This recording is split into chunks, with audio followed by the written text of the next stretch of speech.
Hey, friends! Just so you know, we enjoy the swear word and we rely on good old fashioned humor to get through some seriously dark subject matter. At no time do we intend any disrespect toward the victims or families of the victims in the cases we cover. Also, be sure to listen to the end for a few palate cleansing bloopers to reset your mindset. And with that, we thank you for listening and we hope you enjoy.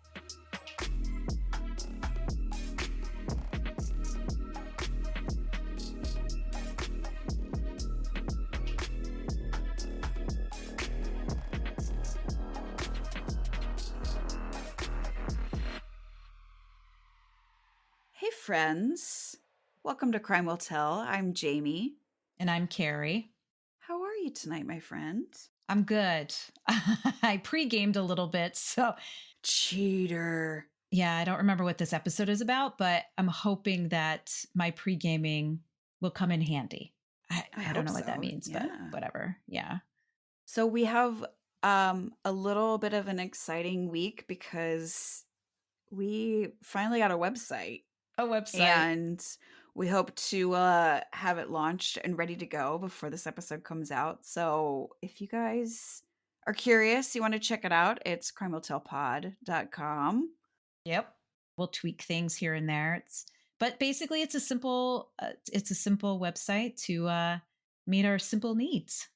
Yeah. What you sipping on over there? I am sipping on Angel's Envy. It's been a minute. Oh, And she's spicy and she's warm and I like the wings. yeah. It's a fan favorite. Yeah. What are you drinking? This is another new one for me. See, I So love it. this is A Hard Truth is the name of the distillery. It's a sweet mash rye single barrel whiskey and it's good. Is it? Yep. Cheers, my friend. Cheers to you. Clink. Clink. Are you ready to go on a little bit of a wild ride? I am, but is it a Just a weird so one. it's a wild ride because it's just that's the best way to describe it. It's a wild ride. Yeah. Okay. And this case was actually suggested to us by Haley, who has been a loyal listener of Crime Will Tell from day one. Thank you, Haley. Haley is also my little cousin. Aw. So she is just fantastic all around. But part of the reason that she suggested this case was that it took place in the area where she grew up. Oh. Well, I'm all buckled up for this ride, so We're going to be talking about a super charming couple, Ray and Faye Copeland, okay. which I know sounds like they would be an evangelical preaching couple, but don't be fooled by their cutesy tootsy matching names. Oh, I was about to fall in love with Ray and Faye No, Copeland. do not do that. Not recommended. Aw. Are you going to ruin my love of grandmas and grandpas? Probably. Ugh, I mean, okay. I'm not. They fucking are. Okay, that's fair. I'll let it slide this time. Okay, Okay. thank you. Raymond Copeland was born on December 30th of 1914. Oh, dear God. Yeah. He was born in Oklahoma to his parents, Jess and Laney Copeland. He's like 110 years old. Not at the time of this case, but yes, if he were still tooting around, you are correct. So Ray had a younger brother and sister. His family moved around quite a bit when he was young, and they eventually settled in Ozark Hills, Arkansas. And of course, when the Great Depression hit, it was struggle city. And so Ray ended up having to quit school during his fourth grade year to Oh, help my. out on his family's farm. And Oh. unfortunately, I mean, this was pretty typical of that time. You know, Hmm. kids had to quit school to, work full time on their farms in order for families to just survive. So Survive. that was Ray's case. Mm. He was known to be a bit of a shithead and started committing minor crimes when he was a teenager. And in 1934, when he was either 19 or 20, there were conflicting ages all over the place. But he stole two pigs from his father's farm and sold them. Was the household a happy household? I doubt it. Did I he mean, I have, know like, it didn't really say, but I'm assuming that in these Great Depression times, it probably wasn't, typical yeah, okay. you know, Giggle Beaver City cleaver. or Yeah. anything. Yeah, it was probably just like struggling to survive. So his father was likely incredibly pissed, but there were never any official charges filed against his son. Okay. So Ray continued committing petty thefts, which often involved stealing livestock. That was kind of his thing. But like a lot of criminals, his crimes kind of escalated over time. Mhm. So he started with stealing animals. He was arrested in Arkansas in 1936 for forging some government checks, and he ended up serving a year in county jail. So not a great start to his life. After he was out of jail for that first run, he actually laid pretty low for a few years and was living on his family's farm helping out. In spring of 1940, he met 19-year-old Faye Wilson. So Faye Della Wilson was born on August 4th, 18 I'm sorry. Nope. She is motherfucking old. She was Jesus's cousin. So Faye Della Wilson was born on August 4th, 1921, to Rufus and Gladys Wilson. Rufus and Gladys sound like a hoot. Faye was one of 7 children, and their family lived in a dirt floor cabin. So I'm Oh, assuming this was some tight fucking quarters yeah. and Yeah. maybe some other critters also living there. Not Yeah. sure. Yeah. The Wilsons grew up in a very strict fundamentalist household. So Faye and her siblings were raised to believe, that the man was the head of the family and a wife's purpose was to just obey her husband and meet his needs. This Handmaid's Tale upbringing will come into play later. So Ray and Faye, again, precious little rhymey So names, cute. began dating and they were married less than 6 months later. When you know, you know. Yeah. Less than a year after that, they welcomed their first son, Everett. I like the name Everett. Yeah, me too. And 2 years later, their second son, Billy Ray, was born. So the naming of their children started going downhill. The Copelands moved from Arkansas to California in 1944. And the next year, so 1945, their daughter Betty Lou was born, That's cute. followed by another son, Alvia, who went What? by Al. Yeah, Oh, okay. Alvia, Okay. A L I V I think that's A. actually kind of neat. Yeah, he was born in 1947, and then 2 years after that, so a lot was happening. And 2 years after Alvia was born, Father of the Year Ray was accused of stealing a farmer's horses.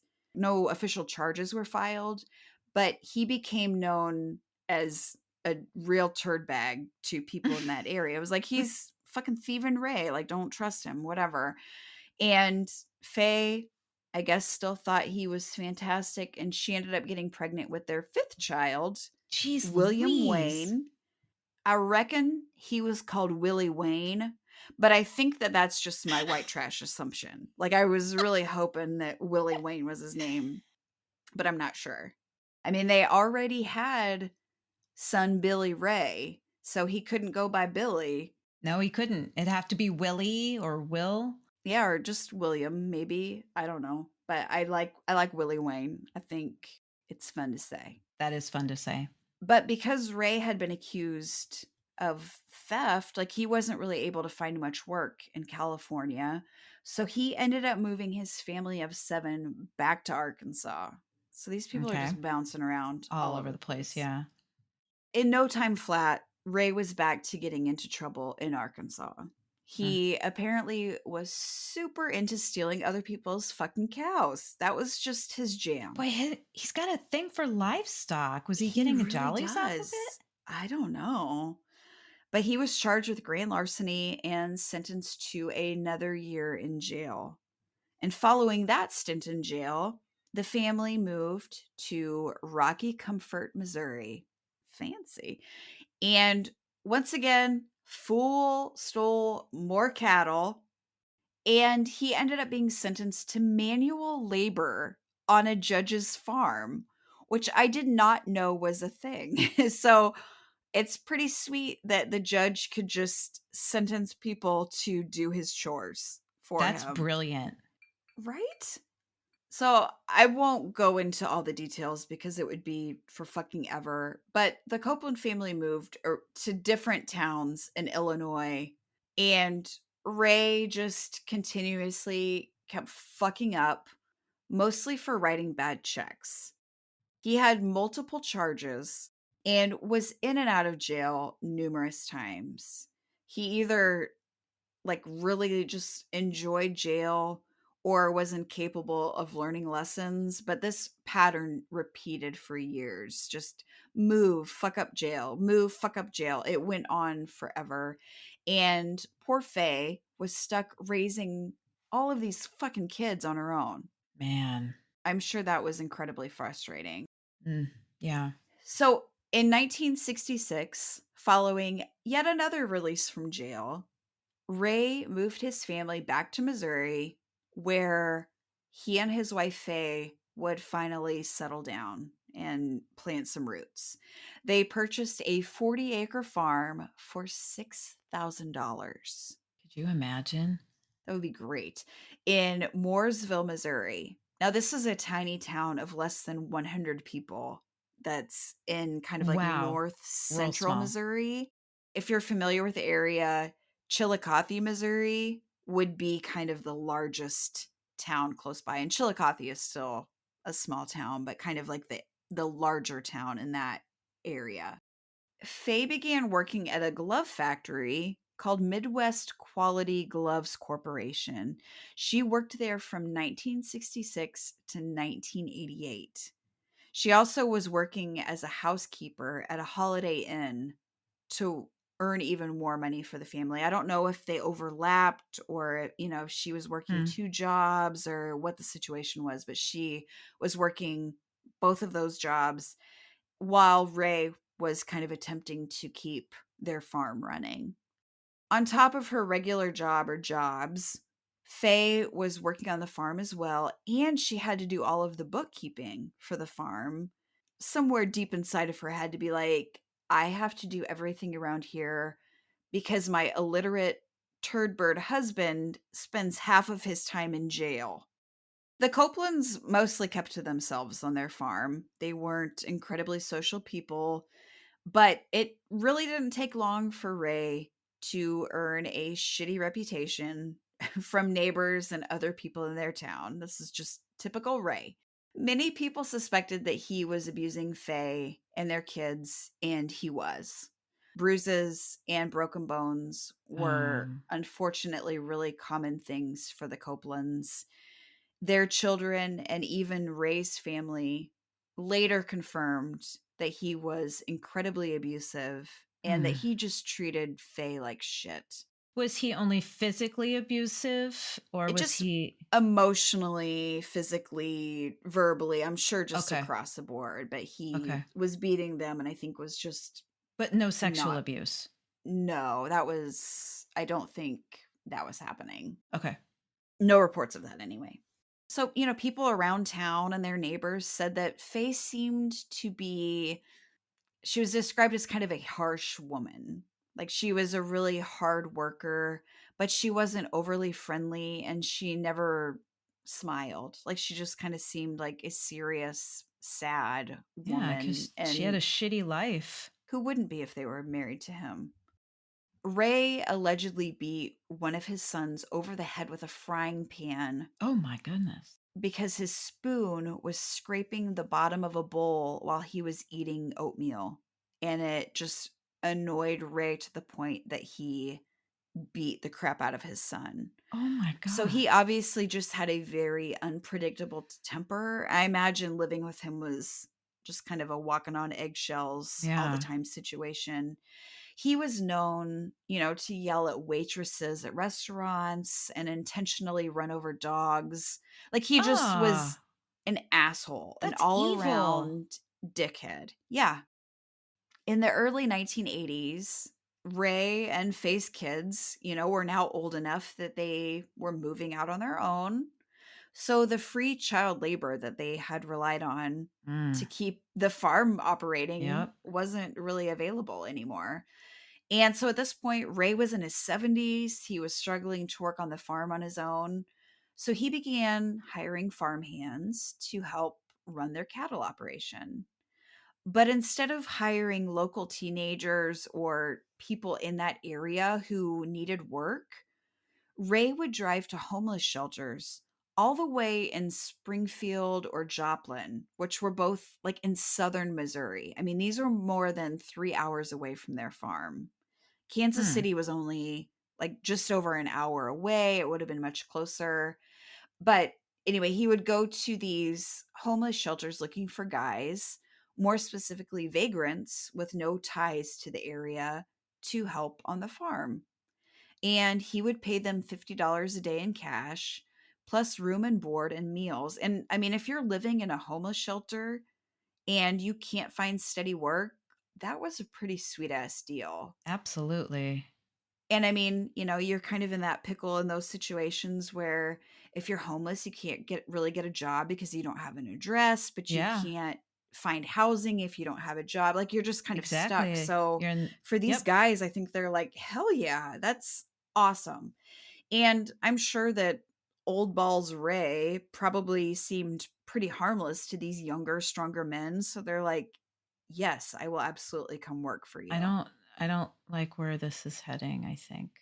So, Hmm. because Ray had a real shitty reputation in town and was known to be a fraudster, he had to come up with a way to be able to continue buying and selling cattle and to make money. It's what he knew, it's what he did. So, he came up with a clever scam, which of course involved these drifters that he was employing, and so he would take these farm hands to cattle auctions and have them purchase the cows using his bad checks. So basically, the purchase would be in these other people's names instead of Ray's. Mm, He would have the farm hand purchase cows, and then almost immediately, once they got these cows back to their property, Ray would turn around and sell the cows for cash. So by the time the checks would bounce, mm-hmm. the cows and the farm hand would be long gone. And Yep. then Ray could just play dumb, like, well, I mean, he left. I don't know. Not my fault. And, Yep. so for Ray, picking these farm hands was more about them being like unattached or undetectable and less about Mm, them actually having farm experience. I So see. that was kind of his game. And if he got them from farther away, it was less likely that they were attached and they were just kind of like Yep. on the run, moving. A lot of them had previous criminal records, whatever. His genius scam worked for a bit, but eventually police figured out what was going on. And one of Ray's accomplices in his scam agreed to testify against him. Mm, So once again, Ray got his ass landed back in jail for 2 years.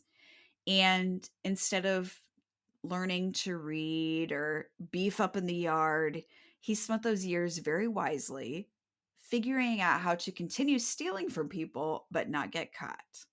After one of his partners in crime turned on him, he decided that he needed to just change some things up. meanwhile, where's Faye while he's in I think jail? she's just fucking working jobs, keeping the farm afloat, Oh my cursing God. Ray. Hmm. In 1986, Ray hired a man named Dennis Murphy to work on the farm. But this time, Ray took Dennis to open a post office box in his name. So he would now have a permanent address. And because, once he did that, Ray took him to open a checking account at the local bank in his name with money that Ray had advanced him. So he's like, This guy's going to have an address and he's going to have his own checking account. So Okay. he then took him to a cattle auction and he had Dennis buy some cows using his own checks from his shiny new checking account. They took the cows back to the Copeland farm where Ray immediately sold them for cash. Okay. Not long after, police showed up looking for Dennis at the Copeland farm because, shocker, he had been reported by the cattle auction for writing some bad checks. Mm-hmm. And, Ray fed police some bullshit story that Dennis had also written him a check that bounced. But before he could confront him about it, he had just disappeared one night. And they hadn't seen him since.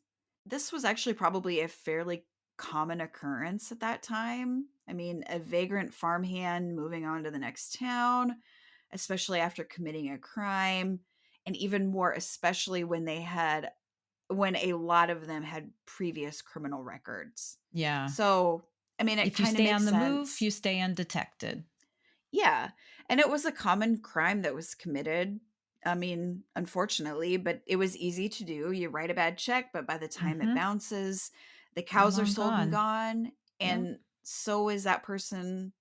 And now you got money in your pocket. Like it makes total sense. And it's really not a bad scam if you Yeah, can that's why I said continue I was like, doing it. honestly, it's kind of You just brilliant.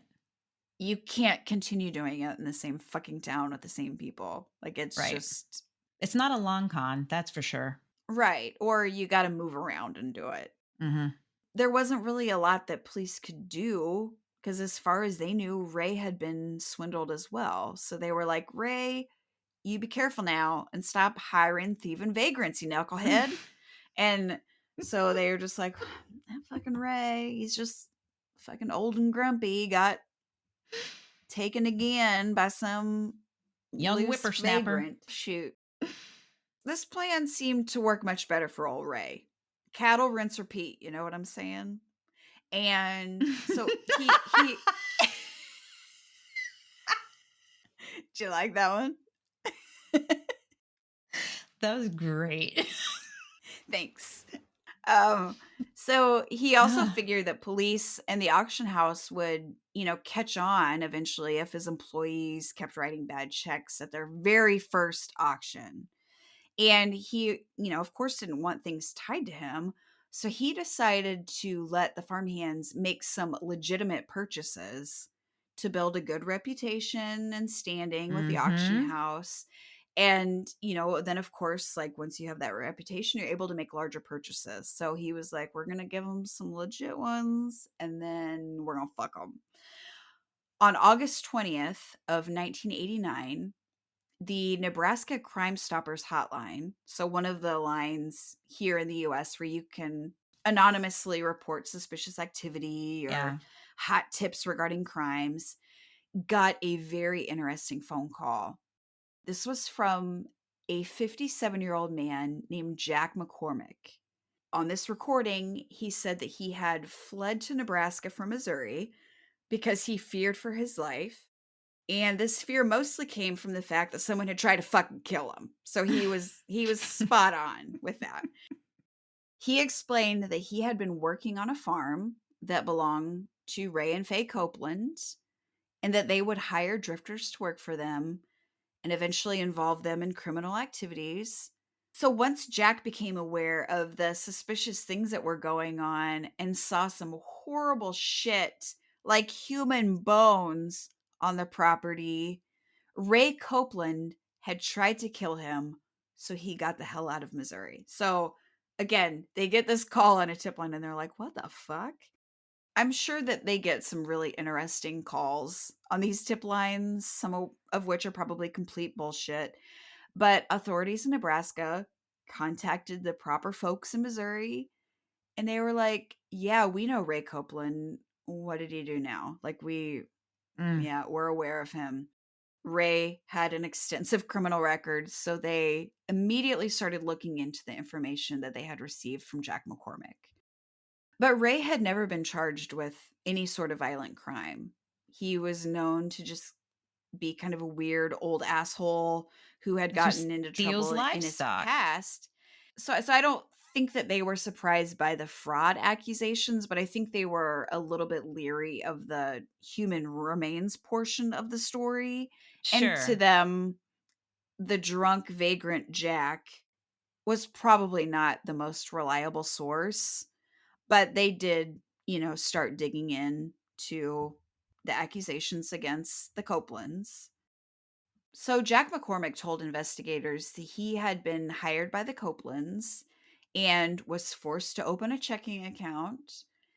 Ray had apparently gotten really upset with him for his shitty cattle buying skills and decided that he wanted to quit instead of being constantly berated by his boss. I don't know what happened exactly, but something happened at an auction that Ray was not happy with him about, and he just was being a real dick to him. So Jack was like, "I'm done." He told Ray that he was quitting, but that he needed to take him to the bank so he could close his checking account. He was like, "I'm not going to let you guys fuck me any further. So I want my account closed." And Ray was like, "Sure thing, man. Stay tonight. We'll go to the bank tomorrow and you can be on your way." Perfect. But the next morning, Jack woke up and Faye Copeland left the house super early, which wasn't really normal. Like, she was gone long before her work shift was supposed to start. So he thought Hmm. that was a little strange, weird, but not his business. And then Ray asked Jack to come help him in the barn to find a raccoon that had gotten in there. Pretty typical farm shit, I'm guessing, but as Jack starts walking toward the barn, he noticed that there was a tractor that had a trailer hooked up to it that was parked right next to the barn. And that usually wasn't there. Hmm. On the trailer was a tarp or like a large sheet of plastic and a shovel.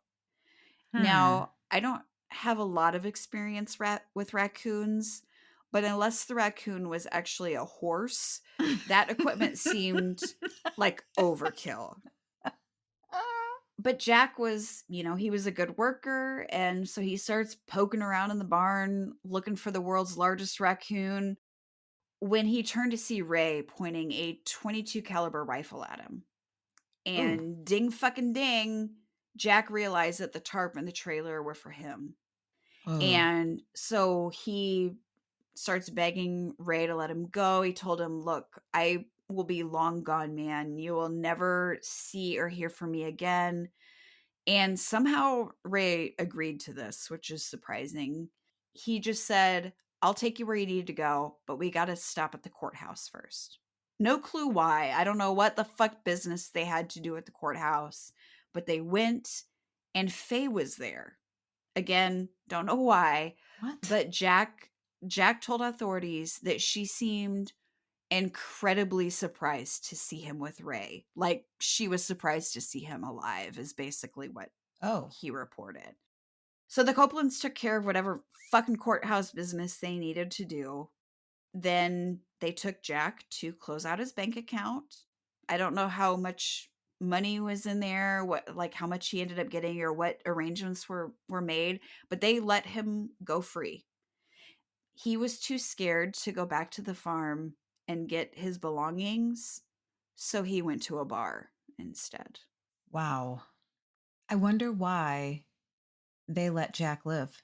I really don't know what the circumstance was, but he got fucking lucky. Yeah, no kidding. While Jack was drinking at this bar, he meets a lovely woman named Rose. And he just starts telling her about everything that was going on and all the weird shit that had happened with the Copelands. And Rose was like, "Look, fuck those guys. I will take you to their farm so we can get your stuff. They aren't going to shoot both of us, right?" Like, that was kind of her, like, "They're Wow. going to shoot Okay. two of us." So Rose drives Jack to the Copeland's farm, and Ray comes flying out of the house throwing a fit. Faye also comes outside and she asks Rose for her driver's license. She's like, "Give me your license, bitch." And She writes down her name and license number on a piece of paper. Like she's going to go run her name through the system and check for warrants or something. Like I don't know what Was she she just was trying to doing, but intimidate Rose or something? I'm guessing it was like an I now know who you are and where to find you kind of a Mhm. thing, like almost like Yeah. a threat, like just a move to show power.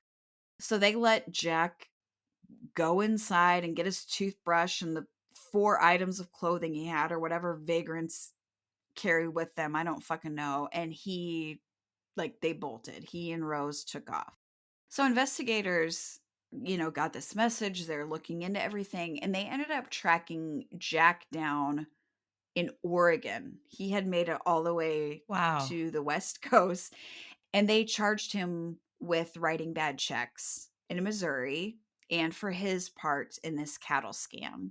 Mm. So he ended up laying out all of the details for police about how Ray's scam worked and the things that he had seen on their farm, including finding a human skull.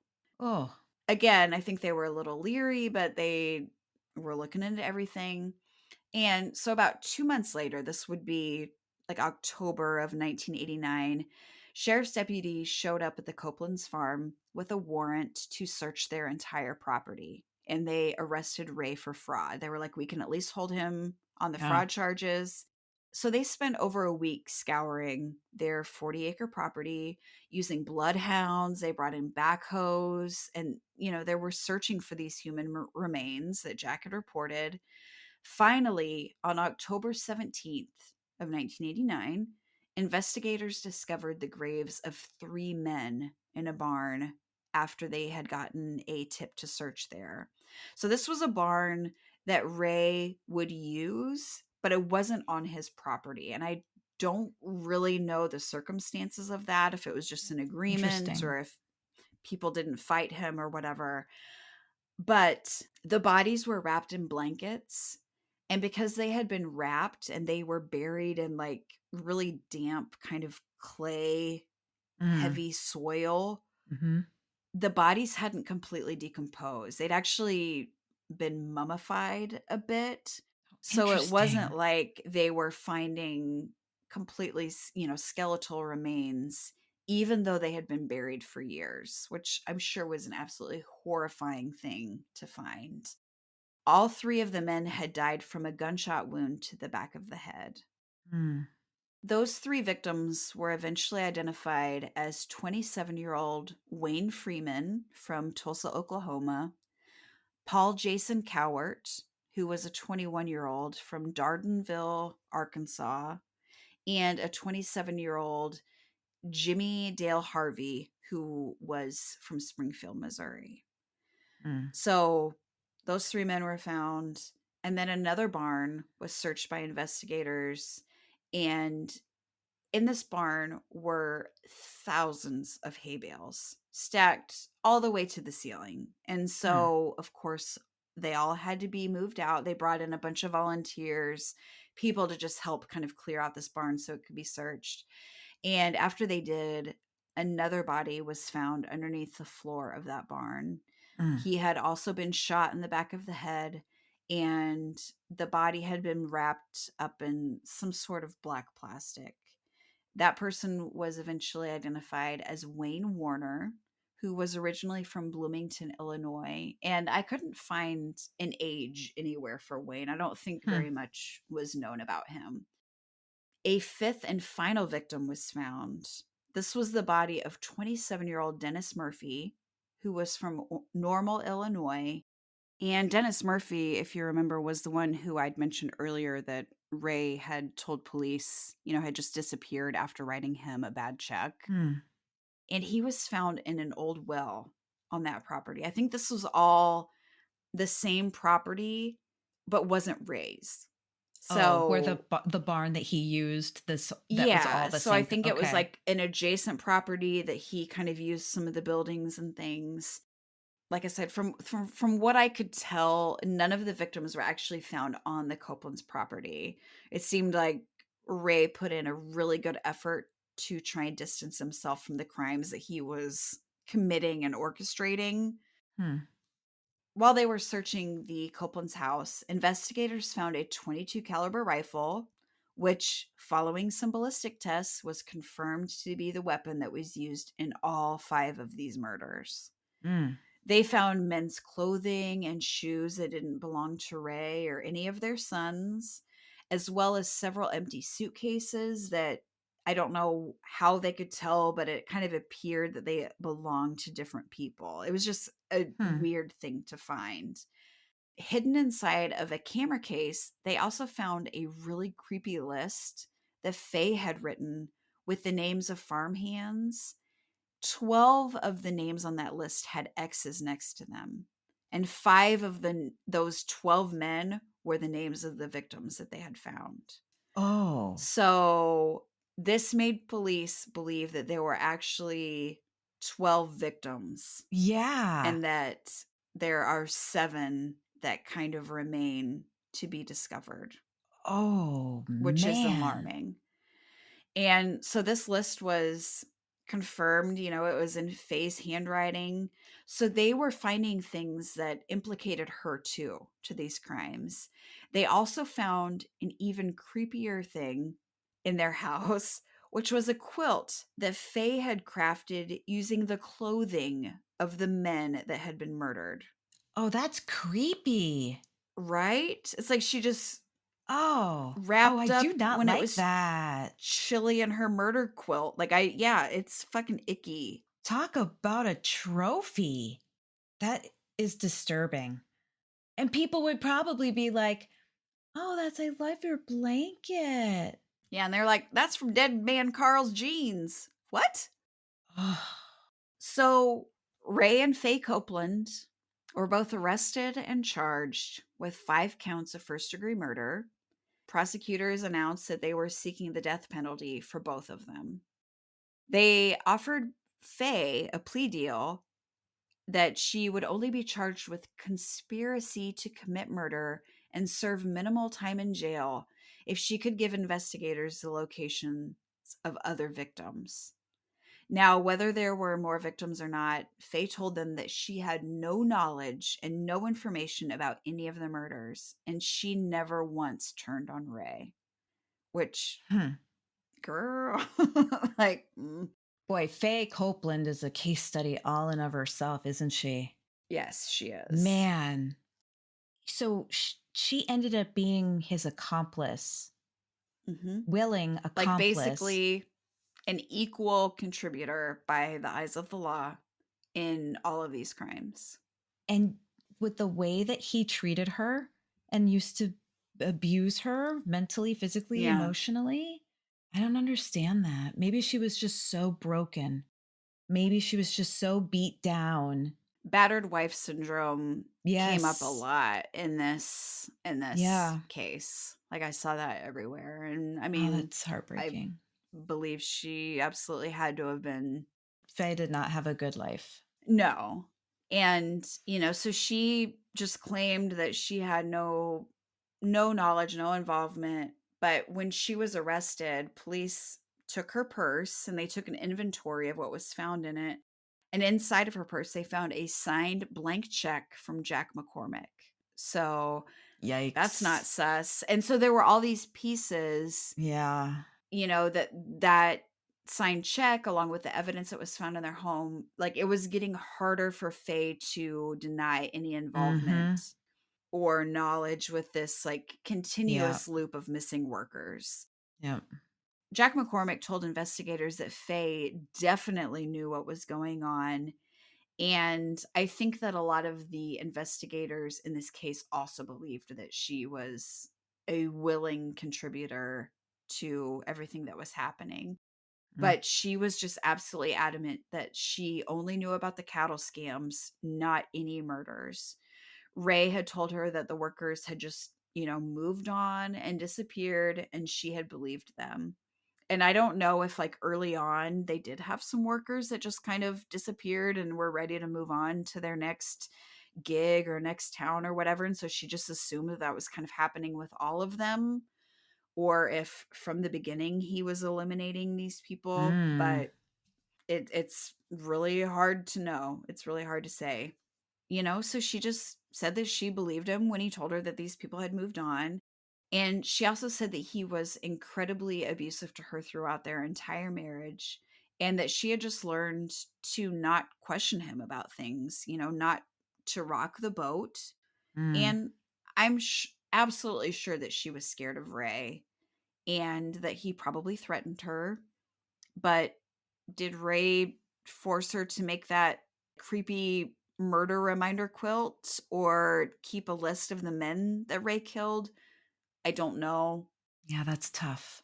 I mean, and maybe it's something he did ask her to do. I don't know. So when Faye was asked why she never left Ray, even through all of his stints in jail and all of the abuse, she said, quote, "Because he was my husband, and I was taught from childhood that when you married someone, you stayed with them. The husband was the boss." End quote. Man. That's just such a sad and gross Yeah. mentality, that women are only good for obeying their husbands, taking care of the house, cooking, pumping out, and raising kids. Like, I hate that shit so much. Faye's trial began in November of 1990. She continued to play dumb and said Ray was responsible for everything. She had no idea what Ray of Sunshine was up to, and that she spent her whole life with him just trying to stay on his good side to avoid further abuse. Mm. And of course, the prosecution really pushed the evidence, like the quilts and the names on the murder exes, and called bullshit for her lack of involvement.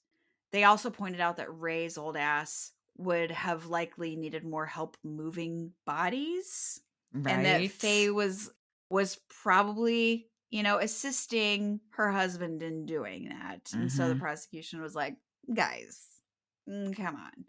So basically the whole trial was arguing whether she was a battered wife who simply had to do what her husband asked, or she was a willing and active participant in these crimes. And so it was just Yeah. like both sides were arguing these. But after a 2.5 hour deliberation, the jury found Faye guilty for 4 of the murders, and she was sentenced to death.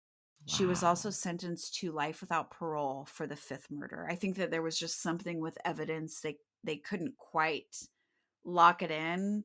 Mm. After her trial, Ray was asked about Faye, his wife, getting sentenced to death, and this turdburger just said, "Well, those things happen to some, you know." Oh my God.